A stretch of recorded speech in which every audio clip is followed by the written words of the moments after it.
Bonjour à toutes et à tous. Le premier constat que nous pouvons faire par rapport à l'engagement des femmes, c'est que les femmes sont absentes des instances décisionnelles en Afrique. Très absentes d'ailleurs, même s'il existe quelques exceptions avec des femmes chefs d'État, chefs d'entreprise.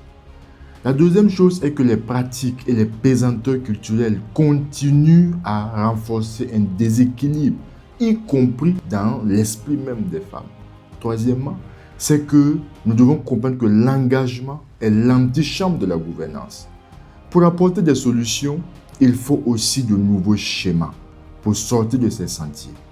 Premièrement, il faut des programmes spéciaux, intensifs à l'endroit des femmes, des politiques de promotion dans les instances de décision, des mécanismes pratiques et la lutte contre des pratiques avilissantes contre les femmes. Il faut également mettre en place une démarche volontariste d'accompagnement, de soutien aux femmes. Cela peut impliquer des postes nominatifs délibérés pour les femmes. Cela peut impliquer également des quotas coercitifs afin que les femmes soient représentées dans différentes instances. Nous insistons sur ces points parce que la vérité est que pendant que nous agissons sur la gouvernance globale, nous créons un schéma mental qui favorise la même démarche à un niveau plus bas. Les citoyens reflètent bien souvent ce qu'ils voient faire par les gouvernants.